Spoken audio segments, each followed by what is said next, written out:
بسم الله الرحمن الرحيم. اللهم صل وسلم وبارك على سيدنا محمد وعلى اله وصحبه اجمعين. دلوقتي يا حبايب قلبي احنا النهارده التلات بالليل. التلات بالليل انتوا عارفين ان احنا من التلات ده اللي هو النهارده بقى اللي خلص دوت احنا كنا عاملين عدس، شوربه عدس. فاحنا قلت ايه بكره بقى اعمل لهم ايه اكله حلوه كده، فانا قلت اعمل لهم فراخ مشويه في الصينيه كده، هعملها لهم بطريقه المشويه بس في الصينيه، وهعمل تحتها ايه شرايح بطاطس.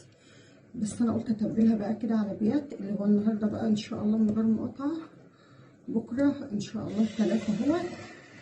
فديت الاكله دي هتبقى للثلاث باذن الله من غير مقاطعه. فالنهارده كان الاثنين الخلص بقى، الاثنين ده اللي احنا عملنا فيه ايه العدس. فاحنا معانا هنا فلفل اللي هو الحراق ده، ومعانا فلفل رومي، ومعانا بصل، ومعانا توم، ومعانا طماطم. هناخدهم كده الاول على الخلاط نفرمهم فرم ناعم خالص، ونرجع نشوف هنعمل ايه بعد كده. الاول كده ناخد الخضار ده نفرمه فرم ناعم، ونرجع نشوف هنعمل ايه. هنا بقى بعد ما فرمناه فرم ناعم اهو بالمنظر ده كده، ده الخضار بتاعنا كله. هننزل عليه بمستردة على أكلة حلوة، هنزل عليه بدبس رمان حلوة كده، هنزل عليه بصويا صوص شوية، هما آخر حاجة اهو.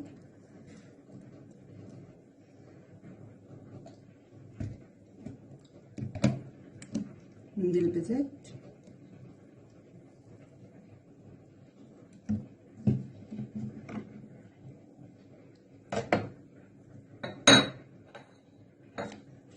نزلت فلفل أسمر حبة حلوين برضه، توم باودر، بصل باودر،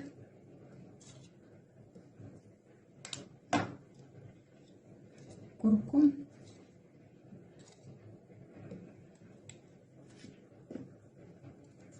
كاري،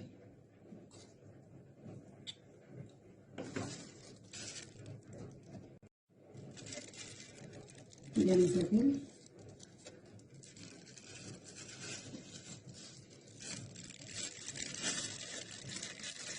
توابل فراخ مشوية،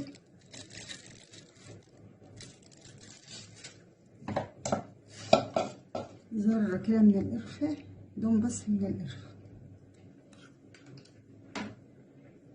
وهنا احنا معانا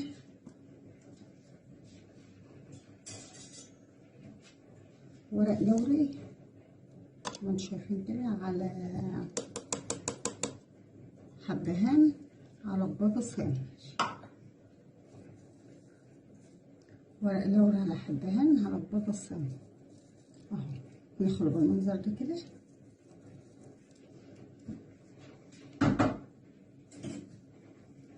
كده بيكون معانا كل الاضافات ناقص الملح. الملح ده اهو. وكده كده لو هي احتاجت ملح بكره لما اجي اطبخها، احنا هنا الاتنين على بيات احنا ان شاء الله هنسويها. يلا خلصنا كده كل التوابل.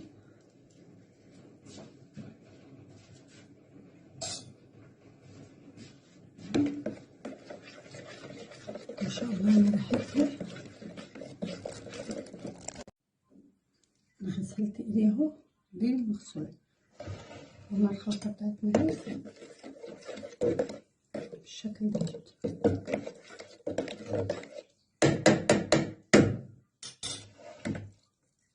نفتحها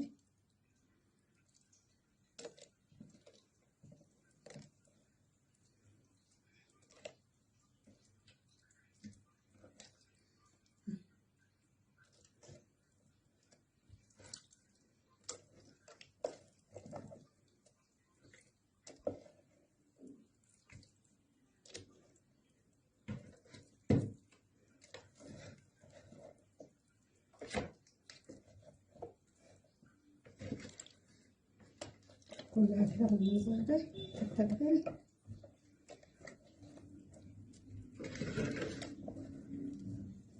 تبلناها بالمنظر ده كده، وان شاء الله بكره الصبح اللي هو التلاتة ان شاء الله. نشوف احنا هنسويها ازاي وهنعمل فيها ايه، بس انا هحطها بقى هدخلها التلاجة لحد بكرة ان شاء الله. وبكرة ان شاء الله هنكمل الفيديو بتاعنا ونشوف احنا هنعمل معاها ايه وهنجهزها ازاي. سلام، تصبحوا على خير. بسم الله الرحمن الرحيم. صباح الخير يا حبايب قلبي. اللهم صل وسلم وبارك على سيدنا محمد وعلى اله وصحبه اجمعين. احنا بقى تاني يوم اهيان فرحنا ان احنا متابعين على بيتها اهيان، ما شاء الله جميله اهيان. اللهم صل وسلم وبارك على سيدنا محمد وعلى اله وصحبه اجمعين. هنروح بقى على النار نشوف هنعمل ايه، هنجهز الرز بتاعنا ازاي. انا قلت اجهز كل حاجه بدري بدري كده قبل الكهرباء بتاعتنا ما تقطع، لان الوقت الساعه 11:30. قمنا فطرنا وقفلنا طيورنا وشوفنا بقى عملنا ايه، وروقنا الشقه كده وطلعنا بطاطنا وفتحنا شبابيكنا. واهم حاجه كده تفتح الشبابيك وتستغل شويه الشمس واي حاجه عشان ايه الشقه تفضل دايما فيها روح حلوه كده. نروح بقى على النار نشوف هنعمل ايه، ونسيب فراخنا دي كده لحد ما هحطها بقى في الصينيه ونشوف هنعمل فيها ايه برضه. هنا بقى الصينيه على النار، الصينيه على النار اهي. قطعت فيها بصلايه فرم ناعم زي ما حضراتكم شايفين كده، تاخد لون شويه مش لون قوي يعني. البصله بتاعتنا خدت اللون ده، هننزل عليها بتنفاص وقرنفل وحبهان وورق لوري وعود قرفه، وهجيب اللومي برضه بس لسه بجيبه من التلاجة لان انا كنت عايله يعني توابل ومعرفش وان انا مفيش هنا في البرطمان الا دلوقتي. ننزل بقى بالقرنفل والحبهان ورق اللوري والقرفه كده الاول اهو بحيث ياخد النكهه. بقى ننزل بالبسله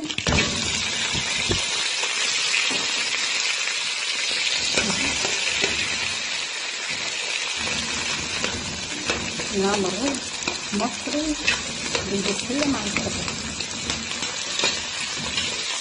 رز مصري ننزل بقى بحبتين لون كده اهو. البسله بتاعتنا تشوحها كده من غير الجزر الاول.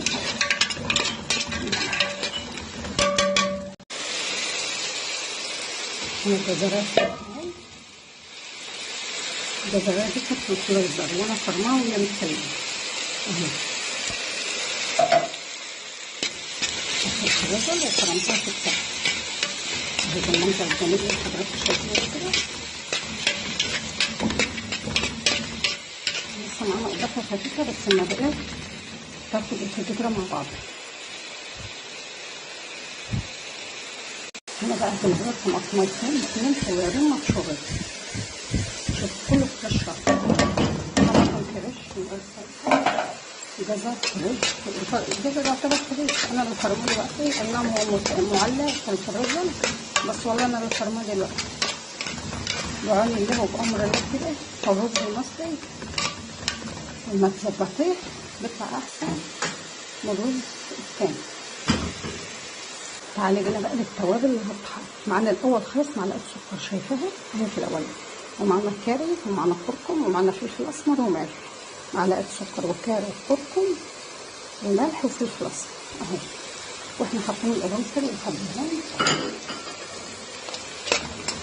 والورق اللوري والقرفه والكشك كده بقى. نسيبها تاخد وتدي بشكل ود كده مع بعضها، ونحط لها بس كوبايه واحده من الميه السخنه، كوبايه واحده عشان ايه تعمل الصوص اللي احنا عايزينه. الفراخ بتاعتنا جميله الغسل دي اهو.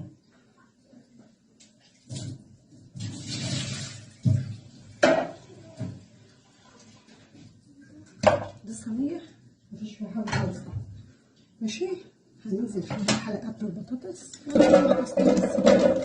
بحيث اي ناموس كده مع البطاطس وتاخد من نفس نكهه الفراخ.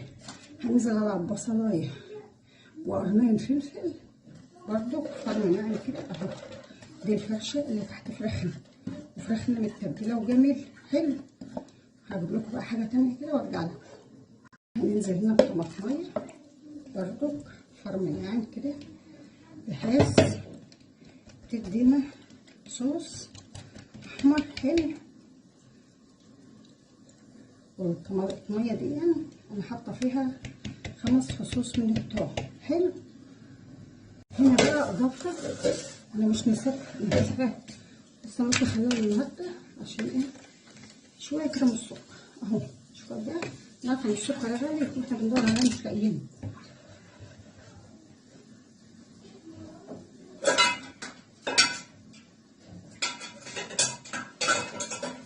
نقلب بقى الفخمه دي كده مع السوله دي مع الأمورة دي، وهننزل ايه كده على طول على وش الصينية بتاعتنا والصوص بتاعها بكل حاجة. نظبط بقى الفخمة دي كده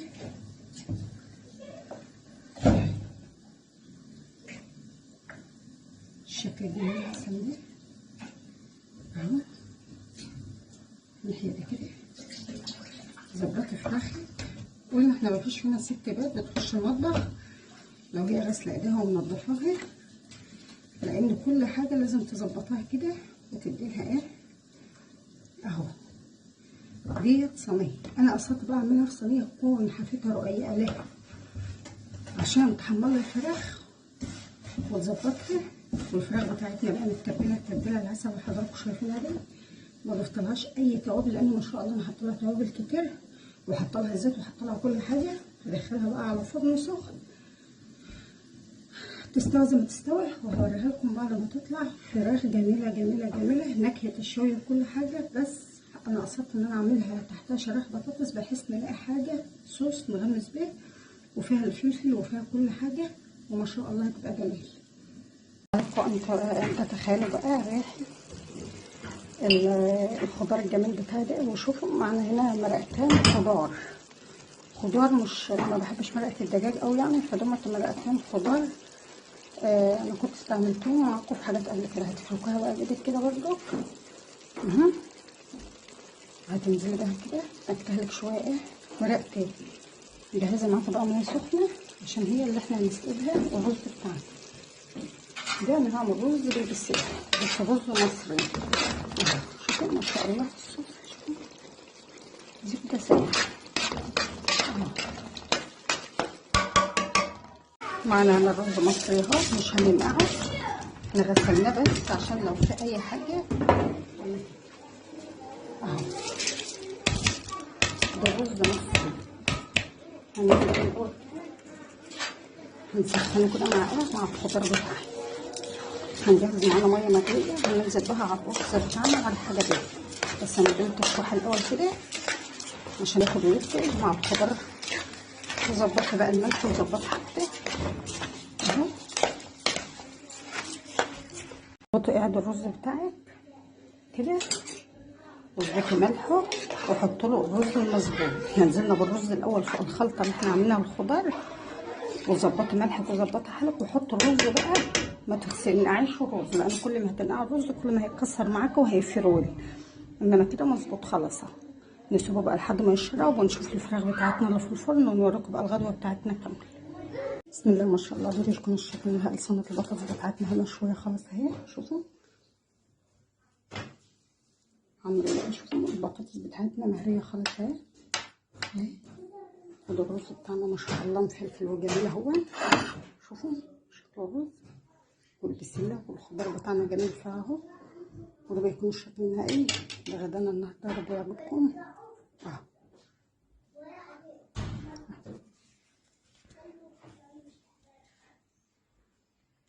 يا ريت لايك واشتراك وما تنسوناش باللايك والاشتراك.